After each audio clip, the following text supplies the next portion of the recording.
Hello बच्चों। आज मैं एक बहुत ही इंपॉर्टेंट टॉपिक स्टार्ट करने जा रहा हूँ, that is called monotonic functions. तो इस टॉपिक में सबसे पहले हम ये जानेंगे मोनोटोनिक फंक्शंस होते क्या हैं, और अगर कोई फंक्शन हमारे पास दे रखा है तो हम ये कैसे चेक करेंगे, ये कैसे जानेंगे फंक्शन मोनोटोनिक है कि नहीं है। ठीक है। मोनोटोनिक फंक्शन का यूज़ ग्राफ बनाने में बहुत ज़्यादा होता है। ठीक है। तो सबसे पहले हम इसकी डेफिनेशन समझेंगे कि मोनोटोनिक फंक्शन है क्या। देखिए, a function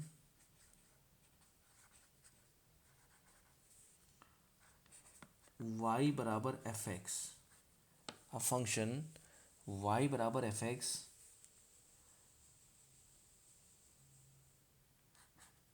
for all x belongs to a comma b. मतलब इस फंक्शन का डोमेन क्या है? Close interval a comma b. ठीक। हम इस फंक्शन की स्टडी इस इंटरवल में कर रहे हैं। A function this is called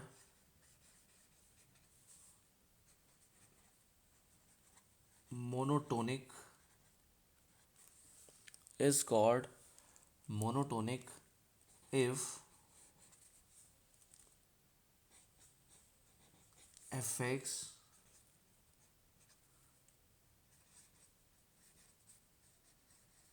is either increasing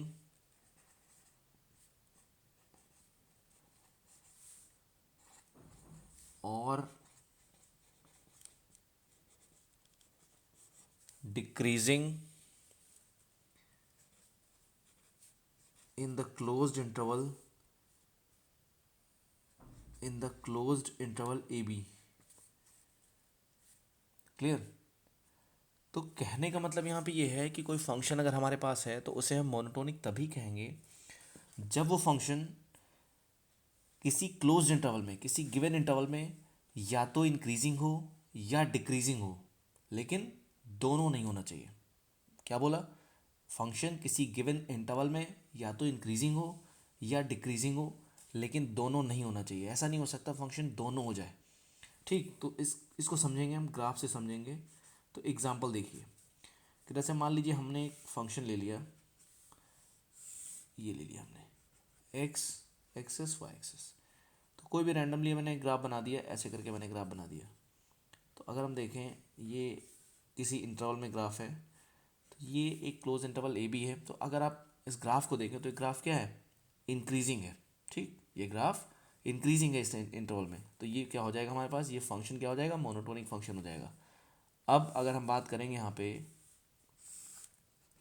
अगर मैं एक ग्राफ ले लेता हूँ कुछ ऐसे करके, तो अब अगर ध्यान से देखें, ये ग्राफ क्या हुआ? ए से इस पॉइंट तक क्या हुआ? इंक्रीज किया, फिर इसके बाद क्या कर गया? डिक्रीज कर गया। तो इसका मतलब क्या है? ये फंक्शन क्या मोनोटोनिक नहीं, क्योंकि ये क्लोज इंटरवल ए बी में क्या हो गया? इंक्रीज भी कर गया और डिक्रीज भी कर गया। तो ये जो फंक्शन है, ये जो ग्राफ है हमारे पास, ये हो जाएगा नॉन मोनोटोनिक। Non monotonic. इतनी बात समझ में आई कि नहीं आई? तो कहने का मतलब ये है कि अगर कोई फंक्शन किसी गिवन इंटरवल में इंक्रीजिंग और डिक्रीजिंग दोनों हो जाता है तो फंक्शन क्या होगा? मोनोटोनिक नहीं होगा। अगर सिर्फ वो ग्राफ क्या है? इंक्रीजिंग है या डिक्रीजिंग है, लेकिन दोनों नहीं है, तो उस फंक्शन को क्या बोलेंगे? हम मोनोटोनिक फंक्शन पढ़ेंगे। ठीक है। तो मोनोटोनिक फंक्शन बेसिकली दो टाइप से कैटेगराइज करते हैं हम मोनोटोनिक फंक्शन को। पहला होता है हमारे पास इंक्रीजिंग फंक्शन, और दूसरा क्या होता है? Decreasing function. हम वन बाय वन करके स्टडी करेंगे। तो देखते हैं। तो मोनोटोनिक फंक्शंस क्या होते हैं? दो टाइप के होते हैं। जो मोनोटोनिक फंक्शंस को हम कैटेगराइज करते हैं,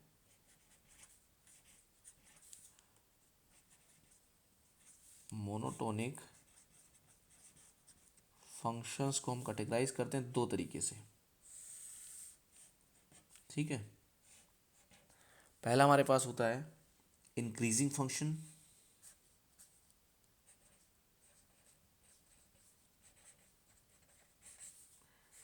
इंक्रीजिंग फंक्शन, और दूसरा क्या होता है?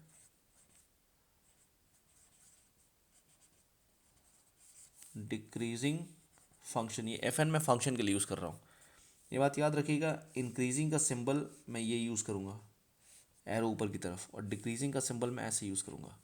तो जहाँ पे ये एरो लिखा है इसका मतलब डिक्रीजिंग और ये इसका मतलब इंक्रीजिंग।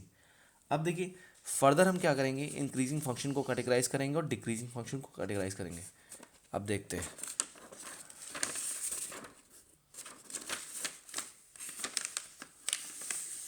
अब देखिए, अब हम बात करेंगे इंक्रीजिंग फंक्शन की। किसकी बात करेंगे? इंक्रीजिंग फंक्शन की। तो इंक्रीजिंग फंक्शन को बेसिकली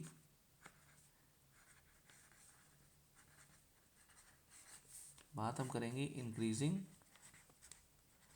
फंक्शन की। इंक्रीजिंग फंक्शन को दो टाइप से कैटेगराइज किया गया है। पहला टाइप है हमारे पास strictly increasing function, strictly increasing function, और दूसरा क्या हो गया, इसको सिंपली हम बोलते हैं नॉन डिक्रीजिंग। क्या बोलते हैं? नॉन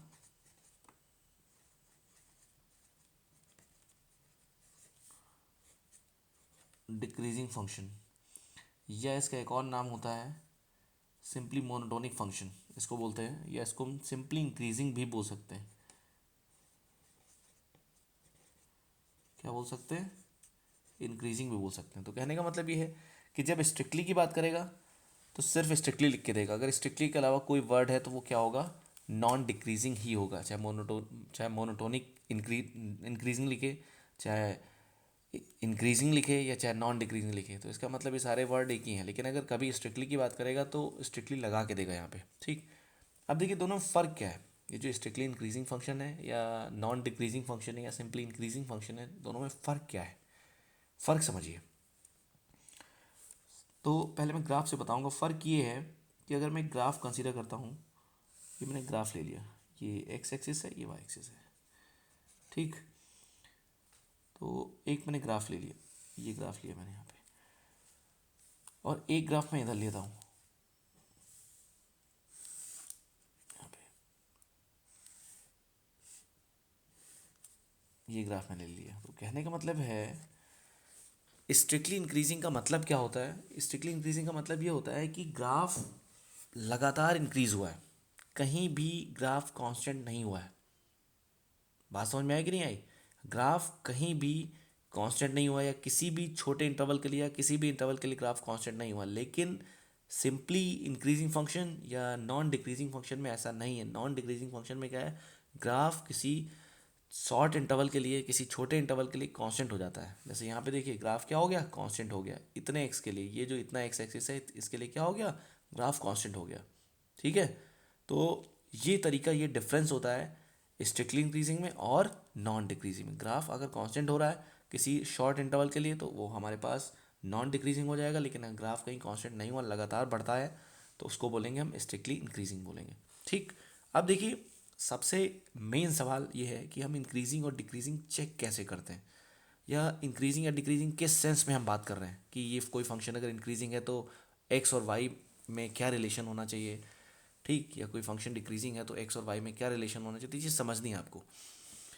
तो देखिए अगर हमारे पास एक्स और वाई का बिहेवियर सेम है, एक्स और वाई का बिहेवियर क्या है, सेम है, तो फंक्शन हमेशा क्या होगा, इंक्रीजिंग होगा। वो स्ट्रिक्टली भी हो सकता है, सिंपली हो सकता है, सिंपली इंक्रीजिंग भी हो सकता है।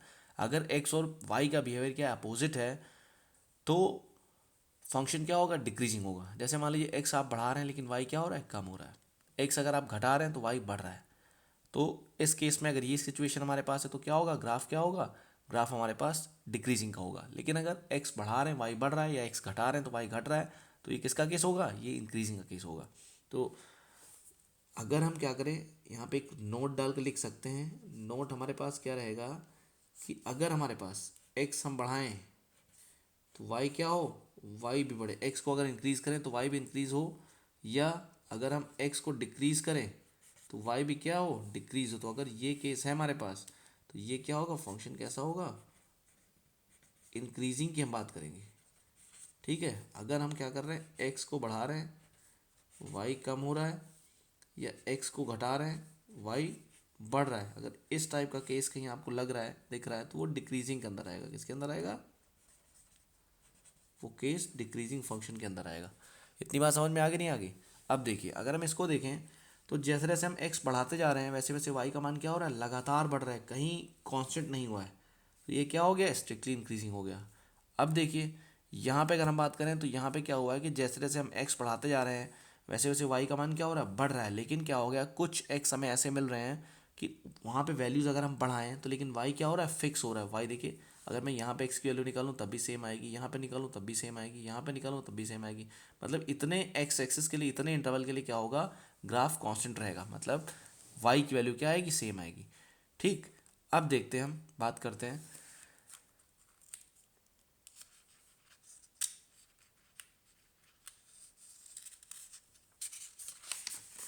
अब हम बात करेंगे डिक्रीजिंग फंक्शन की। डिक्रीजिंग फंक्शन को कैटेगराइज करेंगे।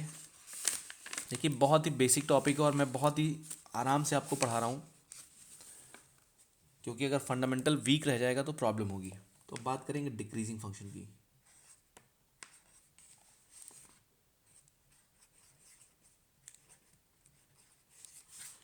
डिक्रीजिंग फंक्शन को हम सेम दो टाइप से कैटेगराइज करते हैं। जो डिक्रीजिंग फंक्शन हमारे पास है उसको हम दो टाइप से कैटेगराइज करते हैं। एक हमारे पास है स्ट्रिक्टली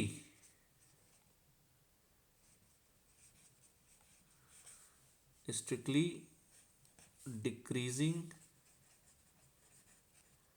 फंक्शन, और यहाँ पे क्या हो जाता है, नॉन इंक्रीजिंग फंक्शन, या सिंपली इसको हम डिक्रीजिंग बोल देते हैं। तो सेम फंडा, स्ट्रिक्टली डिक्रीजिंग फंक्शन अगर बोला मैंने तो इसका मतलब क्या है, ये फंक्शन क्या हुआ है, लगातार कांस्टेंट, लगातार घटता गया है। कुछ ये सिचुएशन है, जैसे जैसे हम एक्स बढ़ाते गए वैसे वैसे लगातार ही घटा है। यहाँ पे क्या हुआ है,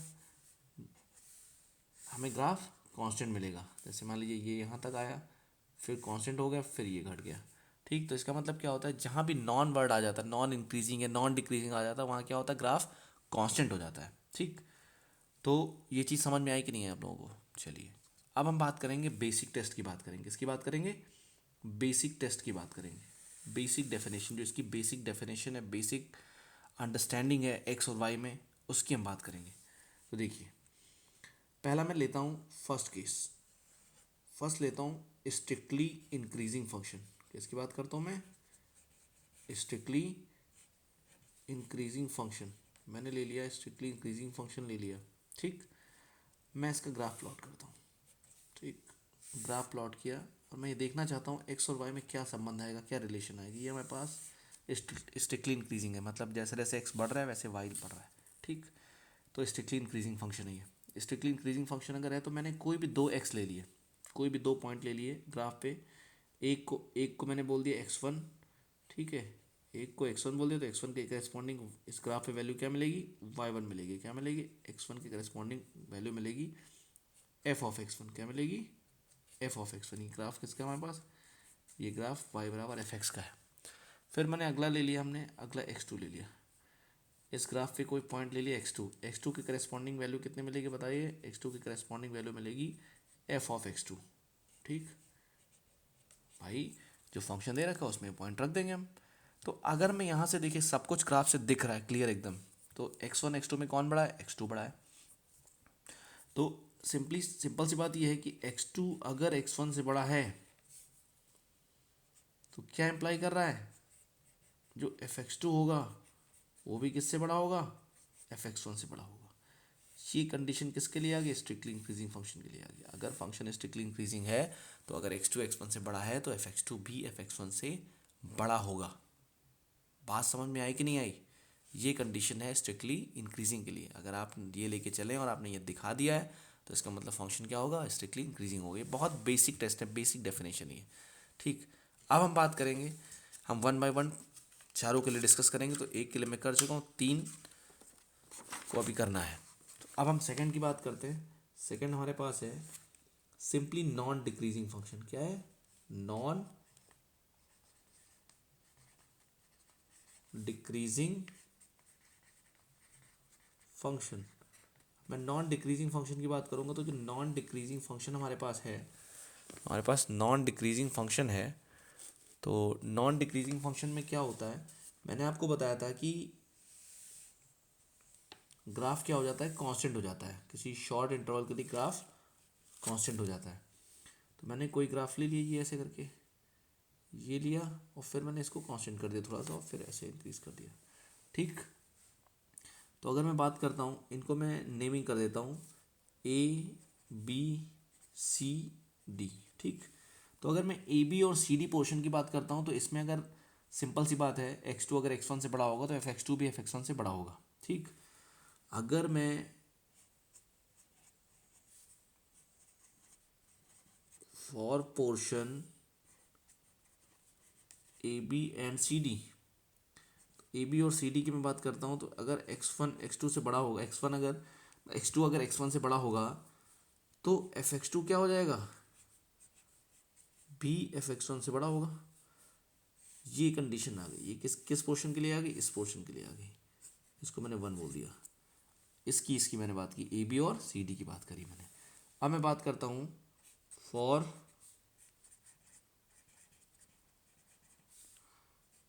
पोर्शन बी सी, मैं बी सी की बात करता हूँ। तो आपको पता है अगर बी सी में कोई मतलब इस इंटरवल में जितने एक्स एक्सिस के लिए ग्राफ कांस्टेंट है, जिस इंटरवल में ग्राफ कांस्टेंट है उसमें मैं कोई दो पॉइंट लेता हूँ। मैंने एक ले लिया x1 और एक क्या ले लिया x2। तो दो पॉइंट अलग अलग मैंने ले लिए, लेकिन यहाँ पे देख पा रहे हैं आप कि इन दोनों पॉइंट पे वैल्यू क्या मिल रही है, सेम मिल रही है। वैल्यू क्या मिल रही है, fx1 किसके बराबर मिल रहा है, fx2 के बराबर। fx1 किसके बराबर मिल रहा है, fx2 के बराबर, fx1 बराबर fx2। ठीक, तो अगर मैं पोर्शन BC की बात करता हूँ तो अगर x2 x1 से बड़ा, देखिए x2 x1 से बड़ा है कि नहीं बड़ा, लेकिन इन दोनों की करस्पॉन्डिंग वैल्यू क्या आ रही है, x2 बराबर x1। ये बात समझ में आई कि नहीं। यहाँ पे क्या हो जाता है, इक्वालिटी का केस लग जाता है। तो अगर मैं 1 और 2 को मर्ज कर दूँ, फ्रॉम 1 एंड 2 इसको अगर मर्ज कर दूँ तो x2 अगर x1 से बड़ा है तो जो fx2 होगा वो क्या होगा, ग्रेटर देन होगा और बराबर होगा।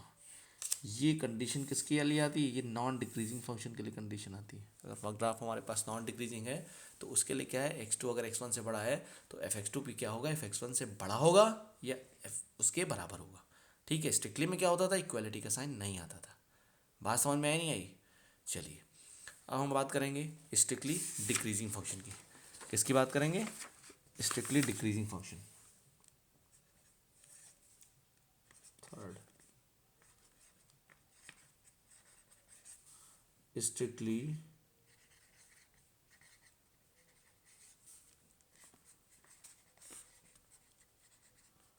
Decreasing function. Strictly decreasing function की मैं बात कर रहा हूँ तो इसमें क्या है, सिंपल सा फंडा है।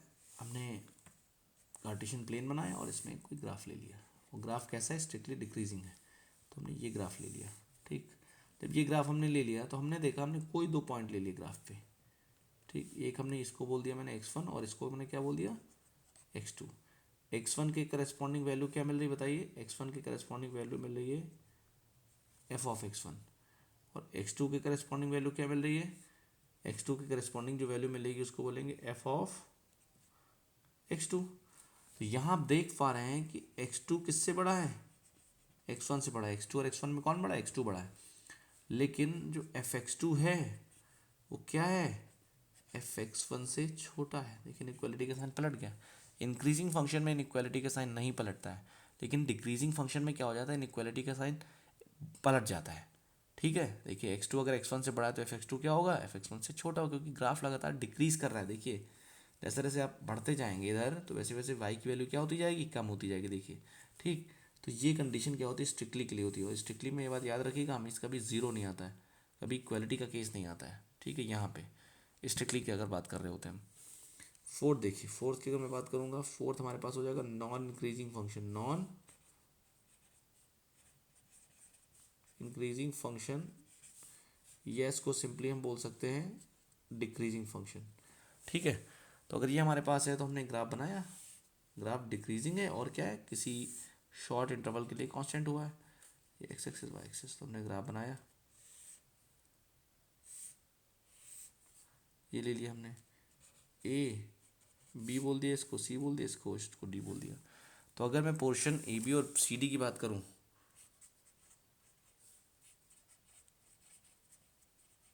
For portion A B and C D, A B और सी डी की मैं बात करता हूँ, तो इसके लिए आपको पता है कि अगर आप x2 x1 से बड़ा लेते हैं तो fx2 किससे बड़ा हो जाएगा, fx2 is less than fx1 हो जाएगा। ठीक है, ये कंडीशन तो हो ही जाएगी, क्योंकि ए बी और सी डी में क्या है, ग्राफ कहीं कांस्टेंट है ही नहीं। अगर इस पोर्शन की बात करें लगातार डिक्रीज हुआ है, 1 हो जाएगा। अगर मैं इसकी बात करता हूँ फॉर पोर्शन बी सी, अगर मैं बी सी पोर्शन की बात करता हूँ, तो अगर इस पर कोई भी आप एक्स लेते हैं, कोई भी ले लेते हैं, अगर मैंने बोल दिया, इसको बोल दिया मैंने x1 और इसको मैंने बोल दिया क्या x2, लेकिन वैल्यू जो इनके करस्पॉन्डिंग आएगी वैल्यू क्या होगी, सेम होगी, fx1 बराबर fx2। ठीक है, तो यहाँ अगर इसकी मैं बात करता हूँ तो अगर x2 क्या x1 से बड़ा है तो लेकिन क्या हो जाएगा, x2 किसके बराबर हो जाएगा, fx1 के बराबर हो जाएगा। ठीक है, ये हमारे पास इक्वेशन 2 हो गई। तो अगर 1 और 2 को मर्ज कर दें हम, 1 और 2 को अगर मर्ज कर दें हम, तो देखिए क्या होता है हमारे पास, फ्रॉम 1 एंड 2,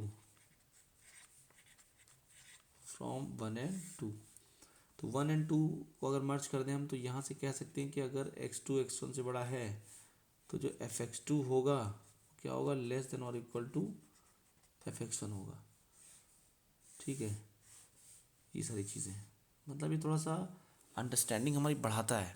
ठीक है, ये जो मैंने 4 कंडीशन बताई, इससे हम थोड़ा सा और अंडरस्टैंडिंग बढ़ा सकते हैं अपनी। ठीक है, तो मैंने आपको ये बताया कि अगर कोई फंक्शन आपके पास स्ट्रिक्टली इंक्रीजिंग है या स्ट्रिक्टली डिक्रीजिंग है या सिंपली डिक्रीजिंग है या सिंपली इंक्रीजिंग है, तो उसमें क्या है कि एक्स और वाई में क्या रिलेशन होता है, ये चीज़ हमें जानना बहुत ज़रूरी है। तो इसलिए मैंने आपको बताया कि अगर स्ट्रिक्टली इंक्रीजिंग है तो x1 x2, अगर x2 x1 से बड़ा है तो fx2 भी fx1 से बड़ा होगा, कोई दिक्कत नहीं आएगी। लेकिन अगर स्ट्रिक्टली डिक्रीजिंग है तो अगर x2 x1 से बड़ा है तो fx2 क्या हो जाएगा, fx1 से छोटा हो जाएगा। ऐसे सिंपल इंक्रीजिंग के लिए, सिंपल डिक्रीजिंग के लिए। ठीक है, तो आप समझे, पहले ये बेसिक टेस्ट है हमारे पास। ठीक, अब देखिए, अगर मैं आपसे कहता हूँ, एक क्वेश्चन लेता हूँ, मैंने एक क्वेश्चन लिया कि प्रूव दैट fx बराबर e की power x is strictly increasing, is strictly increasing function, f n means function. तो देखिए कैसे करेंगे इसको, सॉल्व कैसे करेंगे। हमने कोई भी 2 x ले लिया, हमने माना x2 is x1 is greater than x2 is greater than x1, हमने मान लिया। कोई भी 2 x उठाया इसके डोमेन से और ये हमने माना। तो क्या हम ये प्रूव कर पाएंगे कि अगर x2 x1 से बड़ा है तो क्या fx2 भी fx1 से बड़ा होगा? अगर हम ये प्रूव कर दे तो हमारा ये सिद्ध हो जाएगा। तो हमने क्या किया, इसको हमने e की पावर में ले लिया। आपको पता होना चाहिए कि अगर 3 इज़ ग्रेटर देन 1 है तो अगर आप इसको e की पावर में ले लेते हैं तब भी सही रहेगा, कोई दिक्कत नहीं आएगी। तो यहाँ पे कितना हो जाएगा, e की power x2 is greater than e की पावर x1। आपको पता है ये e की पावर x2 कितना है, ये हमारे पास है f ऑफ x2 और ये कितना है f ऑफ x1। तो इसका मतलब क्या है, अगर x2 x1 से बड़ा है तो f2 भी क्या होगा, f1 से बड़ा होगा। सो इम्प्लाइज दैट ये क्या सिद्ध कर रहा है, ये सिद्ध कर रहा है कि e की पावर x इज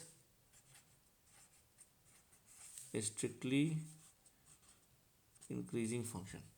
बात समझ में आई कि नहीं आई? ये हो गया हमारे पास। जो मैंने आपको ये सब बताया बहुत ही बेसिक है। इसके आगे मैं आपको डेरिवेटिव टेस्ट बताऊंगा जो बहुत ही यूज़फुल है।